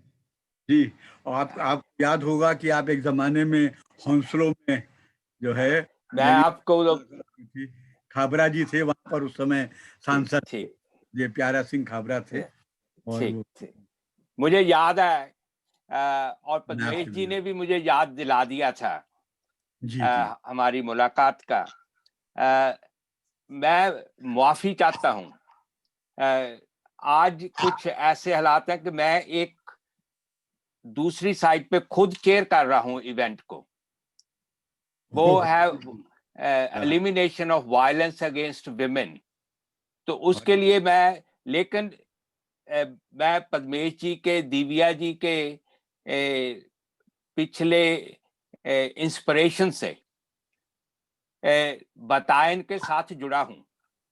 जी जी इसलिए मैं चाहता था, स्पेशली जब इन्होंने मुझे बताया कि आप आ रहे हैं, तो मैं आपके दर्शन भी करना चाहता था और आपको वेलकम भी करना चाहता था। और साथ में अभी आपकी जो छवि है पॉलिटिकल साइड से, मैं साहित्यकार नहीं हूं इसलिए साहित्यकार की साइड से नहीं लूंगा, एक पॉलिटिकल साइड से लूंगा कि आपकी जो साफ सुथरी छवि है जो लोगों में और हम जैसे लोगों में, वो एक प्रेरणा स्रोत है। तो मैं उसके लिए आपका आभारी हूं। और बहुत बहुत मैं आपका। ज्यादा वक्त नहीं निकाल सका आपके साथ, लेकिन जब भी अभी आगे के लिए मौका मिलेगा तो मैं जरूर, लेकिन मैं एक बात जरूर अनूप जी से बोलूं कि सियासत ईमानदारी से चलती है। जी और जी साहित्यकार ही, जैसे आपने गुप्ता जी बहुत अच्छे ढंग से बोला कि जो साहित्यकार हैं वो विजनरी होते हैं, वो आगे के विजन को देखते हैं। और अगर साहित्यकार पॉलिटिशियन बन जाए या एडमिनिस्ट्रेटर बन जाए तो वो विजन को कंप्लीट करने की कोशिश करेगा। बहुत सही कहा आपने। इनकी के वक्त के, मेरे खुद पिताजी पंजाब में उस वक्त के कांग्रेस पार्टी के सीनियर, उनको वहां की इज्जत थी, पंजाब काउंसिल के मेंबर थे, तो चेयरमैन भी थे पंजाब में कांग्रेस पार्टी के, सीनियर वाइस प्रेसिडेंट में। मैं वो दौर देखा है। उस दौर में पॉलिटिक्स में एजुकेटेड लोग ऑनेस्टी के साथ आते थे। वहां पर कोई पैसा कमाने का या ये इमेज नहीं, विजन नहीं होता था कि हम इकोनॉमिक बेनिफिट क्या लें। वो सर्विस का दौर था। और मेरे जैसे जो छोटे, मैं उसको कन्वीनियंट के लिए शब्द बरत रहा हूं कि मेरे जैसे छोटे पॉलिटिशियन जो है वो इन लोगों के देख में, इनको देखकर सियासत में अपनी ईमानदारी से काम करते हैं। तो मैं उसके लिए आपका बहुत बहुत आभारी हूँ, आपकी सर्विसेज का, आपके साहित्य का अकेले नहीं, लेकिन जो आपने सोसाइटी में पॉलिटिक्स में रहते हुए भी अपनी छवि को साफ रखना है, वो जो आपकी जो प्रेरणा है, मैं उसके लिए आपका आभारी हूँ। आपको बहुत बहुत धन्यवाद। बहुत अच्छा लगा एक बार बहुत देर के बाद, मेरा ख्याल नियरली 25 साल के बाद, 24-25 साल के बाद, जब मैं मेयर होता था उस वक्त की आपके साथ मुलाकात हुई थी, तो मुझे याद है। तो उसके लिए आपका बहुत बहुत बहुत अच्छा लगा आपको देखकर। और मैं चाहता था, तो साथ में माफी, आपसे माफी मांगना भी बनता है कि मैं बहुत देर आपके साथ नहीं बैठ सका। मैं फिर कभी भी मौका मिला तो आपके दर्शन जरूर करूंगा। बहुत बहुत धन्यवाद पद्मेश जी एंड अनूप जी, आपका भी कि आपने भी इंटरप्शन ले ली, तो बहुत बहुत धन्यवाद। बहुत बहुत धन्यवाद आपका वीरेंद्र जी। Thank you. चलिए, तो दाऊ जी, आपसे कविताएं तो सुननी ही हैं अंत में, लेकिन उससे पहले मैं एक दो सवाल आपसे और पूछना चाहूंगा, फिर हम बढ़ेंगे। तो एक बात हमें ये बताइए कि यहाँ पे हमारे जो जितने सुनने वाले हैं, बहुत से श्रोता, अधिकांश लोग यूके से हैं, बहुत से लोग अमेरिका में सुन रहे हैं। तो यहाँ पर क्योंकि आपने इतनी भाषाओं का अध्ययन किया है बचपन से, और आप जानते हैं कि बचपन में कितना सरल होता है नई भाषा को याद सीखना। तो यहाँ पर जो अक्सर हम अभिभावकों के पास समस्या रहती है कि अपने बच्चों को मातृभाषा सिखाएं या यहाँ पर जो अंग्रेजी, जो यहाँ की जो भाषा है, वो हम सिखाएं।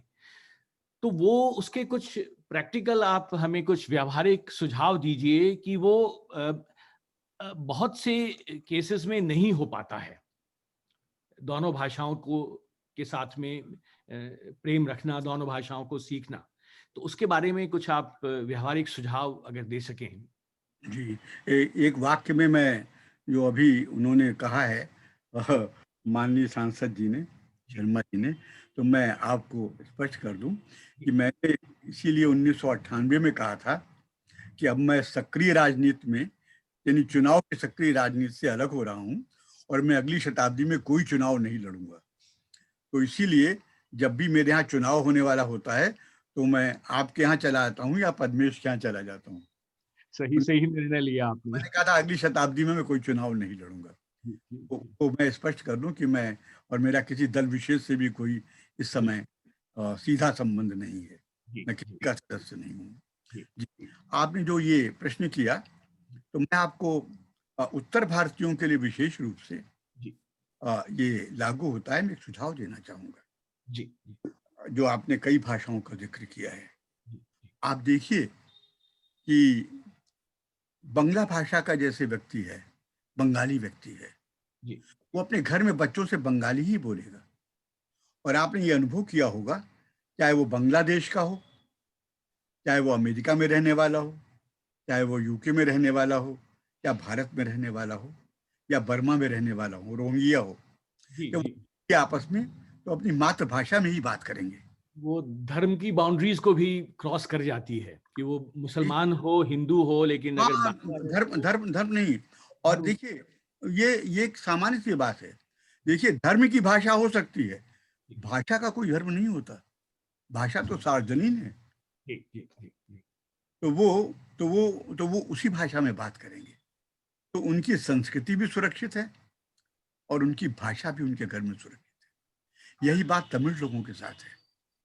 चाहे वो आप वहाँ फ्रांस में उतरिए, वो सबसे ज्यादा जो भाषा के प्रति जिनका आग्रह है, अपनी भाषा के प्रति, जिसको आप अंग्रेजी में छोटा मोटा शॉविनिज्म कह सकते हैं, तो वो फ्रांस के लोगों में आपको मिलेगा।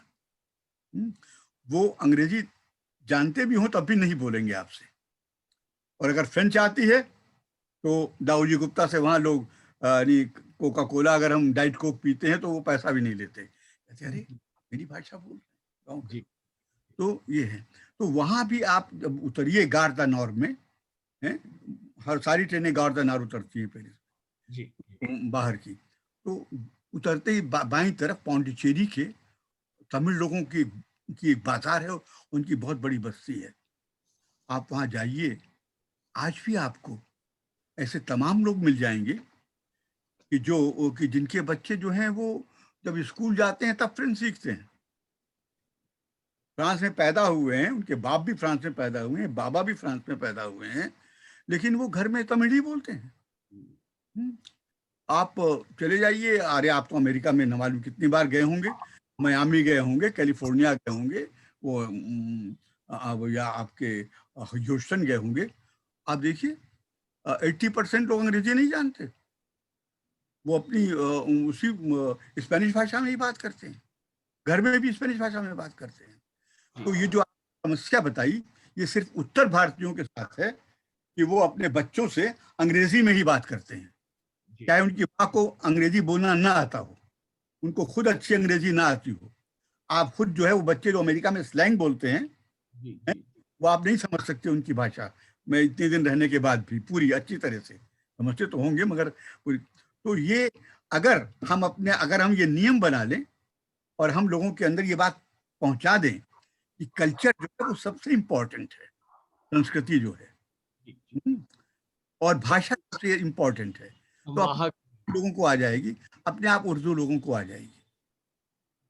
जी जी, बहुत बढ़िया।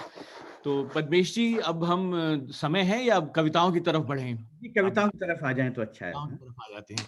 तो दाऊ जी, अब आपका तो परिचय कविताओं के बारे में तो मुझे कराने की जरूरत नहीं है। मैंने आपको कई बार कवि सम्मेलनों में सुना है, मुशायरों में सुना है आपसे, और तो अब हम चाहेंगे कि कुछ आप अपनी कुछ चुनी हुई कविताएं हमें हमारे साथ बांटें और फिर हम समापन की तरफ बढ़ेंगे।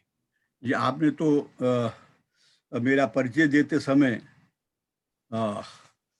मुझे कुछ पुरानी बातें भी याद दिला दी, और मुझे सरकार से जो है आपने बहुत यानी ऊंचा सम्मान दे दिया कि मेरा जो दृष्टिकोण है वो विश्व स्तरीय है। तो बिल्कुल बिल्कुल है दाऊ जी, और बड़ा उदार दृष्टिकोण है आपका। मुझे सबसे अच्छी बात जो लगती है कि अपने से अलग होते हुए जो अलग हैं आपसे, उनको भी पूरा सम्मान देना, वो जो आपसे मैंने सीखा है वो एक धन्यवाद। वो संभव है कि इसीलिए संभव है कि आपने इतना अध्ययन किया है, इतने धर्मों का, इतने अलग अलग भाषाओं के साहित्य का, वो तभी संभव है। और आपकी जो सोच है, मैं कहूंगा कि समय से थोड़ी आगे है, ahead of time I would say. तो और आपकी कविताओं में भी वो बात झलकती है। तो हम चाहेंगे कि आपकी कविताएं हम सुने। बहुत धन्यवाद। तो मैं वो अपनी एक कविता जो मेरी बहुत पसंद की गई थी, और बहुत पुरानी कविता है ये दक्षिण अफ्रीका में जो रंगभेद था उसमें, वो पूरी दुनिया के लिए एक बहुत बड़ी समस्या थी। तो ये रंगभेद की विरोध में मैंने ये कविता लिखी थी, और ये इसको आप व्यंग्य भी कह सकते हैं छोटा मोटा, लेकिन इसमें जो उनकी पीड़ा है उसकी भी अभिव्यक्ति हमने अपने ढंग से की है। इसका शीर्षक है रंगभेद के विरुद्ध, कि मैं तुमसे पूछता हूं कि श्वेत और अश्वेत लोगों के लिए अलग अलग बस्तियां बनाने वालों, जोहानिसबर्ग की डेयरियों में बंधे पशुओं पर प्रतिबंध लगा दो कि श्वेत पशु अश्वेत और अश्वेत पशु श्वेत बच्चे न जन्माएं। वृक्षों की हर डाली पर यह आदेश लिखकर टंगवा दो कि श्वेत और अश्वेत पक्षी एक साथ न बैठें। काले और गोरों में भेदभाव करने वालों, श्वेत और अश्वेत तितलियों का उड़ना भी प्रतिबंधित कर दो। डरबन के उद्यानों में एक घोषित कर दो कि सफेद और रंगीन मछलियों का साथ साथ मुक्त होकर घूमना भी सरकार विरोधी है। केप टाउन के जलाशयों में काले और गोरों में विभाजन करने वालों, अपने क्षेत्र में चांद पर भी रोक लगा दो कि वो श्यामल आकाश में न उगे। क्या बात है। अपने क्षेत्र में चांद पर भी रोक लगा दो कि वो श्यामल आकाश में न उगे। काले और गोरों के लिए अलग अलग प्रार्थना घर निर्मित करने वालों, मैं तुमसे पूछता हूँ, काले और गोरों के ईश्वर क्या दो हैं? बहुत अच्छे, बहुत अच्छे, बहुत अच्छे। बहुत अच्छे। मैं एक रचना और पढ़ रहा हूँ स्वागत। कि विशेष रूप से जो हमारा चिंतन रहा है वो युद्ध विरोधी रहा है कि संसार में कहीं भी युद्ध नहीं होना चाहिए, और मजबूरी में हमारे देश को 3 युद्ध करने पड़े। जी।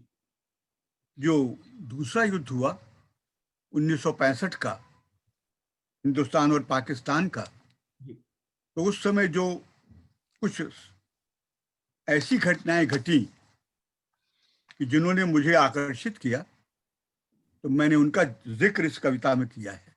जी, स्वागत है। भारत पाक युद्ध। मैंने सुना है मेरे शहर की एक खातून जिसका लड़का दुश्मन की सेना में वायु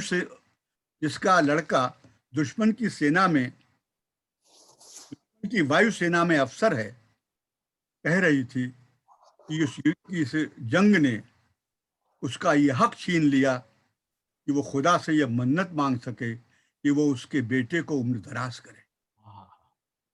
तब से ये प्लानिंग मुझे खाई जा रही है कि बमबारी में मारे गए सारे लोग मेरे माँ बाप हैं, भाई हैं, बहन हैं, जिन्हें मैंने ही मारा है। मैंने अखबार में पढ़ा एक शहीद जवान की पत्नी को पुत्र लाभ हुआ है। तब से मैं चिल्ड्रंस पार्क में खेलने वाला एक ऐसा बालक हो गया हूं जो अपने साथी को उसके पिता के साथ खेलते देख रहा है, पर उसके अपने पिता ने कभी जन्म नहीं लिया। वाह। सुबह का रेडियो कह रहा था कि हमलावर जालिमों ने मंदिरों, मस्जिदों, गुरुद्वारों, गिरजाघरों और अस्पतालों पर बम गिराए, वो तहस नहस हो गए। आज देश भर में दुआएं होंगी कि हम कामयाब होंगे। मुझे महसूस हुआ कि बाहर सड़क पर उठ सकने में असमर्थ ईश्वर को लोग सहारा देकर अस्पताल ले जा रहे हैं।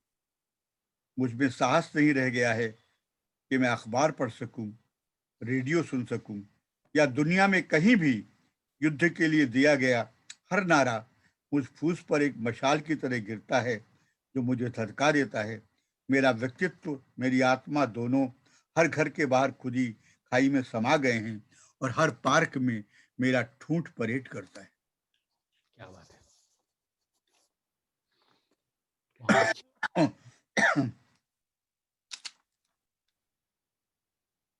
अब एक अंतिम कविता कर एक और सुना दीजिए पापा जी। हाँ, मैं एक अंतिम कविता सुना रहा हूँ कि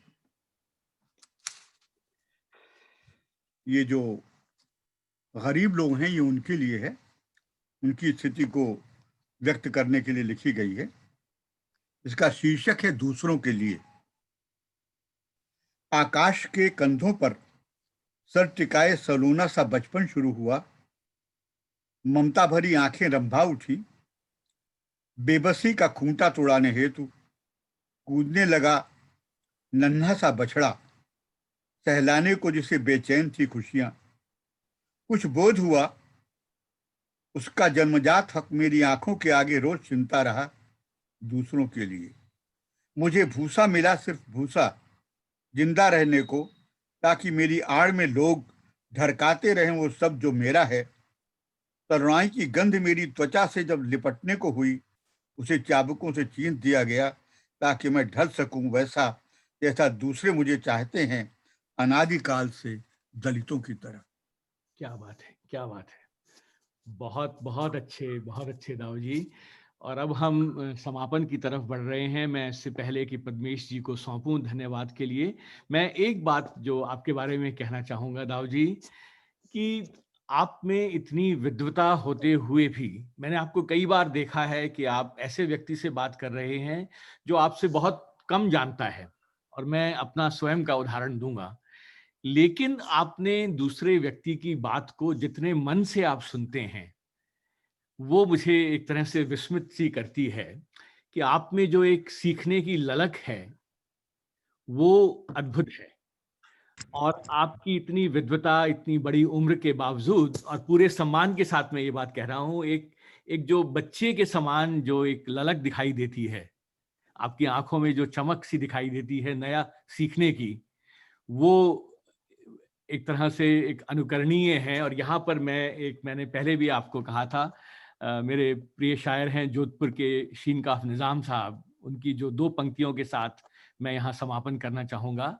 तो शीनकाफ निज़ाम साहब ने कहा है, और वो मैं आपके बारे में कहना चाहूँगा, कि तेरी आँखें खुदा महफूज रखे, तेरी आँखें खुदा अब महफूज रखे, महफूज रखें। तेरी आँखों में हैरानी बहुत है। ये जो हैरानी है, जो सीखने की ललक है, जो बच्चे सा एक वो है, वो आपकी खासियत है, और वो आपके साथ रहे एक लंबी उम्र तक। जीवेम शरदः शतम, आप 100 साल तक जिएं, स्वस्थ जिएं, हम सबको ज्ञान बांटते रहें, आपका स्नेह हमें मिलता रहे, आपका आशीर्वाद हमें मिलता रहे। धन्यवाद, प्रणाम। मैं आपका और वातायन का दोनों का जो है, पद्मेश जी का धन्यवाद, दिव्या जी का धन्यवाद, पूरे वातायन परिवार का धन्यवाद। अनूप जी जी, विशाखा जी। मैं एक ही जब कभी दाऊ जी के बारे में कुछ कहती हूँ, और जब मेरी सास यहाँ आई थी और वो बहुत ही ज्यादा प्रभावित हो गई थी, तो उसने जिस तरह से दाऊ जी के परिचय की कहा था, तो उसने कहा था कि दाऊ जी ऐसी शख्सियत है कि दुनिया की 10वां अजूबा है वो। धन्यवाद। मैं अभी थोड़ा सा ओपन फ्लोर करूंगा आप लोगों को बोलने के लिए, जरा हम औपचारिक रूप से कार्यक्रम को भी आगे बढ़ा रहे हैं। विशाखा जी, हाँ जी ठीक है। बहुत बहुत धन्यवाद आपका आने के लिए। बहुत बहुत धन्यवाद अनूप जी और बाबूजी, आप लोगों ने एक बड़ी सार्थक संगोष्ठी आज यहाँ पर की है वातायन पटल पर। और मैं जितने लोग भी यहाँ पर उपस्थित हैं, हमारे सब वातायन के मित्र और आज के अतिथि, आपको ये कहना चाहूँगा कि मैं अपने पिताजी के साथ बहुत सी संगोष्ठियों में रहा हूँ और बहुत बार मैंने उनको सुना है, लेकिन मैं पूरे अधिकार के साथ आज ये बात कहता हूँ कि आज बाबूजी पूरे अपने श्रेष्ठ मूड में थे। और ये अवसर बहुत कम आते हैं ऐसे लोगों के जीवन में। मेरे पिताजी की बात कर रहा हूँ कि जब उनसे प्रश्न एक किया जाए उसके उत्तर बहुत निकले। जहाँ पे जैसे कहते हैं हमें डिग नहीं करना पड़ रहा था। अनूप जी, जिस प्रकार से आपने प्रश्न रखे और जिस मूड में उन्होंने आज उत्तर दिए, मुझे लगता है कि ऐसे समय कम आते हैं। और आज वो 2-2.5 घंटे भी अगर बोलते रहते तो हम लोगों के लिए एक बहुत बड़ा वो योगदान होता उनके ज्ञान का और उनकी जो स्मृतियां हैं, जिस प्रकार से आज उन्होंने अपने मन मस्तिष्क के द्वार खोले हैं। तो बहुत बहुत आभार आप दोनों का इस संगोष्ठी के लिए। और आज मुझे खुशी है कि आज वातायन पटल पर इतने लोग उपस्थित हैं महत्वपूर्ण। वाणी प्रकाशन से अरुण महेश्वरी जी, लखनऊ से सुधीर हरवासिया जी, भारत से नारायण कुमार जी, अमेरिका से संयोग से उषा प्रेमवदर जी आज पूरी संगोष्ठी में रही, जिनका उल्लेख भी हुआ, विजय मेहता जी, कनाडा से शैलजा सक्सेना जी, जगदीश व्योम जी, ट्रिनिडाड और टोबैगो से आशा मोर जी, सिंगापुर से आराधना झा श्रीवास्तव जी, लखनऊ से विद्या बिंदु सिंह जी, जवाहर कर्नावट जी, विभा काले जी, ब्राजील से मिलेना ब्रेटोवा जी, प्रदीप कपूर जी, ऐसे बहुत से लोग सारे विश्व से आज यहाँ पर जुड़े। और आप सबका बहुत बहुत आभार। अलग अलग टाइम जोन्स की परवाह किए बिना आप सब लोग अपने अपने समय से यहाँ पर हैं। मैं आप सबके प्रति बहुत आभार करता हूँ। अंत में विशेष टिप्पणी के लिए निमंत्रित करता हूँ हमारे वातायन के संस्थापक सदस्य और केंद्रीय हिंदी संस्थान के उपाध्यक्ष माननीय अनिल शर्मा जोशी जी से कि आप आए और अपने क्लोजिंग रिमार्क्स प्रस्तुत करें। अनिल जी, स्वागत। धन्यवाद पद्मेश जी। मैं बाहर हूँ, इसलिए थोड़ी सी बाधा है वीडियो इत्यादि में। मैं कार्यक्रम सुना और आज का कार्यक्रम तो वाकई जैसा आप कह रहे हैं कि बिल्कुल अद्भुत था। वैसे प्रश्न और ऐसे उत्तर और ऐसे उत्तरों के कितने आयाम हो सकते हैं वो सब हमने देखा। तो बहुत ही सफल कार्यक्रम के लिए वातायन को आप लोगों को बहुत बहुत बधाई। अभी मैंने थोड़े दिन पहले जब दाऊ जी का 80वां जन्मदिन था तो उस दिन कुछ बातें कही थी। मैं समझता हूँ कि वो एक पारिवारिक, आज जो इतने प्रमुख लोग विश्व भर के हैं, तो कुछ दाऊ जी के व्यक्तित्व के कुछ पहलुओं को रेखांकित करना मैं चाहूँगा। कुछ बातों को जो मैंने कहा था उनको मैं कहना चाहूँगा कि एक बात तो ये है कि दाऊ जी का बहुत योगदान है, और दाऊ जी ने कविता के क्षेत्र में, साहित्य के क्षेत्र में, भाषा के क्षेत्र में बहुत योगदान किया है। और उनका एक बहुत बड़ा योगदान ये है कि उन्होंने हिंदी भाषा और साहित्य को पद्मेश गुप्ता भी दिए हैं, ये भी बहुत बड़ा योगदान है। तो पद्मेश जी ने उस विरासत को,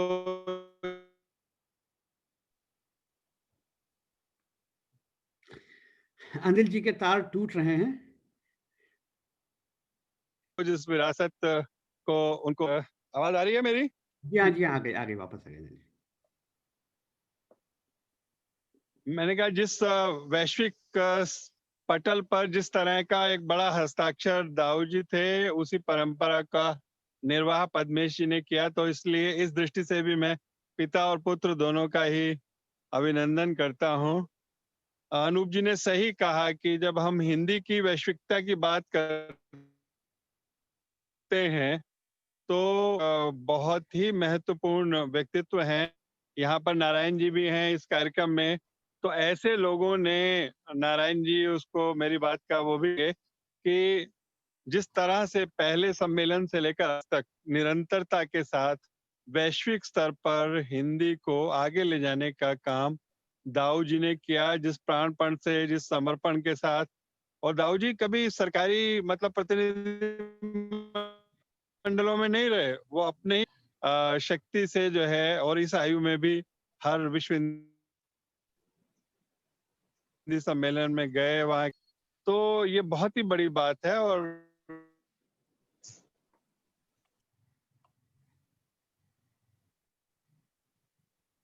अनिल जी, आपके तार टूट रहे हैं, तो हम आपको यहीं पे आभार, बहुत प्रेरणा की बात। जी अनिल जी, हम आपका बहुत आभार व्यक्त करते हैं। आपने विशेष टिप्पणी दी और कार्यक्रम में रहे जितना हो सका, अपनी सारी व्यस्तताओं। जी धन्यवाद। धन्यवाद अनिल जी। और जी मैं धन्यवाद पद्मेश जी। और मैं समझता हूं कि आज यहाँ पर नारायण कुमार जी उपस्थित रहे हैं पूरे कार्यक्रम में। एक संक्षिप्त शब्दों में नारायण कुमार जी, आपकी टिप्पणी भी महत्वपूर्ण रहेगी और हमें अच्छा लगेगा कि आप कुछ कहें। नारायण कुमार जी, आप म्यूट हैं। नारायण कुमार जी, अनम्यूट कर लें। नारायण कुमार जी भारत में और विश्व में हिंदी के एक बहुत मार्गदर्शक हैं और अनेक विश्व हिंदी सम्मेलनों का मार्गदर्शन भी भारत सरकार को देते आ रहे हैं। नारायण कुमार जी, धन्यवाद पद्मेश जी। आज हम एक बहुत ही विलक्षण वक्तव्य सुन सके, और वो भी दाऊ जी गुप्ता के सहस्र चंद्र दर्शन के बाद। सहस्र चंद्र दर्शन 80 वर्ष पूरा होने पर हम लोग मनाते रहे हैं। दाऊ जी को देखकर उनकी स्मृति, उनके बोलने का ढंग ऐसा है कि किसी को भी अपने बौनेपन का एहसास होने लगता है। लेकिन उनकी आत्मीयता ऐसी है कि लगता है कि हम भी दाऊ जी बन सकते हैं। उन्होंने अपने वक्तव्य में, जब हम लोग कहते थे, निराला भी कहते थे, मैं अकेले देखता हूँ आ रही मेरे दिवस की सांझ मेला, दाऊ जी जीने की प्रेरणा देते हैं। वो कहते हैं कि पैराडाइज लॉस्ट लिखने वाला क्या कहता था, उसके जीवन का क्या चिंतन था। तो यह हम लोगों के लिए बहुत ही अच्छी बात है। अनूप जी ने महादेवी जी की बात की। तृतीय विश्व हिंदी सम्मेलन के विद्वानों को, तमिल, तेलुगु, मलयालम, कन्नड़ और विदेशी विद्वानों को, जिसमें मैग्रेगर यहाँ से गए थे, महादेवी जी ने ही सम्मानित किया था। वो नाखुश जरूर रहते थी, लेकिन वह कभी भी विश्व हिंदी सम्मेलनों में व्यवधान नहीं उपस्थित कर सकी। और उन्होंने ये कहा था कि घोड़े को रथ के पीछे डालना है, और यह भी कहा था कि जो राष्ट्रीय नहीं होता वो अंतरराष्ट्रीय कैसे हो सकता है। तो दाऊ जी गुप्ता का बहुत ही साथ रहा है। और एक बड़ी बात कहूं कि वो जब दिल्ली आते हैं मुझसे अवश्य मिलते हैं, चाहे किसी मंत्री के यहाँ का भी कार्यक्रम हो, और कदाचित मैं नहीं हूं तो वो मुझको फोन करके बात करते हैं और कहते हैं कि मैं फिर मिलूंगा। समय बहुत कम है, इनकी विद्वता के बारे में कहना, तो मैं सिर्फ ये कहूंगा कि जैसे लोग शकुंतला देवी को ह्यूमन कंप्यूटर कहते थे, तो दाऊ जी ह्यूमन इंसाइक्लोपीडिया है, वो संग्रहालय है, वो गंगा की पवित्र धारा है। चाहे तो हाथ में लेकर आचमन कर लीजिए, स्नान होकर के पवित्र कर लीजिए, खेत की सिंचाई कर लीजिए, या ज्ञान गंगा बहा लीजिए। दाऊ जी गुप्ता को सहस्त्र चंद्र दर्शन पर बहुत बहुत बधाई, और बधाई वातायन को, जिन्होंने दाऊ जी गुप्ता को सुनने का हमें अवसर दिया, क्योंकि वो अपनी विनम्रता में अक्सर अपने को सामने नहीं लाते हैं। धन्यवाद पद्मेश जी। धन्यवाद नारायण जी। हमारा सौभाग्य है कि इस समय विश्व की श्रेष्ठ रचनाकार उषा प्रेमवदा जी हमारे साथ जुड़ी हुई हैं, कि मैं चाहूंगा उषा जी अपने आप को अनम्यूट करके कोई बधाई संदेश या कोई बात अपनी कहना चाहें। उषा जी। धन्यवाद और नमस्कार दाऊ जी, बहुत बहुत नमस्कार। आपका भाषण सुनकर बहुत अच्छा लगा और मुझे अपने बचपन की स्मृतियां याद आ गईं, जब आपने कहा कि राजनीति में जो लोग आते थे वो विद्वान होते थे, क्योंकि मेरे बड़े भाई शिब्बन लाल सक्सेना थे, और जब वो, और उन्हीं की विरासत हम सबको, सब स्त्रियों को मिली, और मैंने अपने आप देखा है उनकी संगत से, वीवी गिरी, श्री राधा कृष्णन, नेहरू जी। तो ये बहुत बड़ी बात है। और आजकल के जो राजनीतिज्ञ हैं उनके बारे में तो मैं चुप ही रहूंगी, कुछ कहना नहीं चाहती मैं। जिस प्रकार की सैक्रिफाइस और त्याग और लगन से उस जनरेशन के लोगों ने भारत की स्वतंत्रता के लिए संग्राम किया, मैं भी उसका एक हिस्सा थी। मेरा बचपन बहुत वंचित रहा, क्योंकि बड़े भाई हमेशा जेल में रहे, 17 बार वो जेल में गए। और अभी भी लोग मुझे ताने से कहते हैं, क्योंकि मैं यहाँ अमेरिका में अकेली रहती हूँ, कि हाँ क्यों नहीं शिब्बन लाल की बहन है। तो ये मेरे लिए बहुत गौरव की बात है। आज का प्रोग्राम बहुत अच्छा लगा, यद्यपि मुझे इतनी जल्दी उठने में और तैयार होने में कुछ समय लगा, और दिव्या जी की बहुत आभारी हूँ कि उन्होंने मुझे इसकी सूचना दी, और आपको सुनना और सबको सुनना मेरे लिए बहुत ही सुखद अनुभव रहा। धन्यवाद। बहुत बहुत धन्यवाद उषा जी, आपने समय निकाला। आइए अब हम समापन की ओर बढ़ते हैं, और मैं आग्रह करूंगा, इससे पहले कि मैं वातायन की अध्यक्षा मीरा कौशिक जी को निमंत्रित करूं, मैं सूचना देता चलूं कि कल हमारा फिर वैश्विक हिंदी परिवार का साप्ताहिक आयोजन होगा, और 1 घंटा पहले होगा कल, यहाँ पे यूके के टाइम पे 10:30 बजे और भारतीय समय 4 बजे, और ऑस्ट्रेलिया के ऊपर विशेष कार्यक्रम है। पहला सत्र वहाँ के शिक्षण को लेकर, और दूसरे सत्र में हम मृदुला सिन्हा और राजीव कटारा जैसे जो 2-3 साहित्यकार हमारे बीच नहीं रहे हैं, उनकी स्मृति में सभा कर रहे हैं, जिसकी अध्यक्षता आदरणीय केशरीनाथ त्रिपाठी जी करेंगे। आप लोग उससे जुड़िएगा।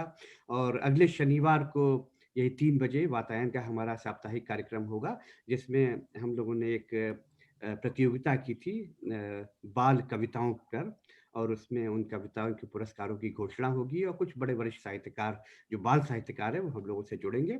इन शब्दों के साथ मैं निमंत्रित करता हूँ मीरा कौशिक जी से, जो वातायन के अध्यक्ष हैं, कि औपचारिक समापन करें, और उसके बाद फिर हम कुछ देर बैठकर अपनी अपनी बात कहेंगे। मीरा कौशिक जी।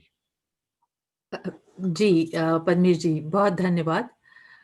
आदरणीय दाऊ जी, अनूप जी, अरुण महेश्वरी जी, उषा प्रेमवदा जी, अनिल जोशी, नारायण कुमार जी, और देश विदेश से पधारे विद्वान और सुधीजन।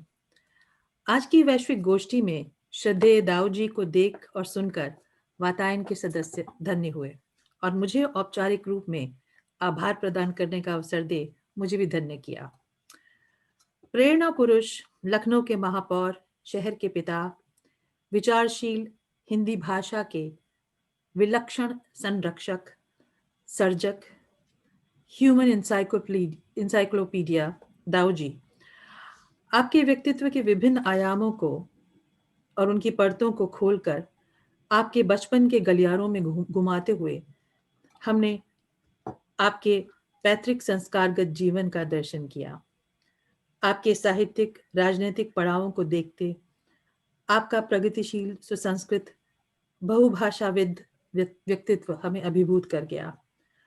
आपके बहुआयामी व्यक्तित्व को आकृति देते हुए अनूप जी ने हमारा आज का दिन सार्थक किया। आपका अद्भुत ज्ञान हमें अनुप्राणित कर गया। लखनऊ के महापुरुष दाऊ जी, आपकी सशक्त अभिव्यक्ति आपके दर्शकों की काव्य संवेदनाओं को सींचती। आपका धारा प्रवाह संवाद और काव्य पाठ पूरे विश्व के दर्शकों को सूखे कुएं जैसे उन दर्शकों के सूखे कुएं जैसे मनों को लबालब भर गया। आज जैसा आपने कहा, कवि कालिदास ने 82 वर्ष में नल दमयंती लिखी। आज आप 80वें वर्ष में हमारी ऐच्छिक संभावनाओं को जागृत कर रहे हैं और हम आशा करते हैं कि शीघ्र ही आपको आपकी नई रचना के साथ वातायन में दोबारा पाकर हम सब धन्य होंगे। अनूप जी, आप अमेरिका से यूके पधारे हैं। आशा है वातायन को आपका सहयोग बार बार मिलता रहेगा, उसके लिए धन्यवाद। और अंत में वातायन के सदस्यों की ओर से दिव्या जी और मेरी तरफ से आप सबका धन्यवाद। पद्मेश जी, आज के संदर्भ में यही कहूंगी कि आप ऐसी धरोहर पा धन्य हैं और आपका प्रताप बना रहे। धन्यवाद।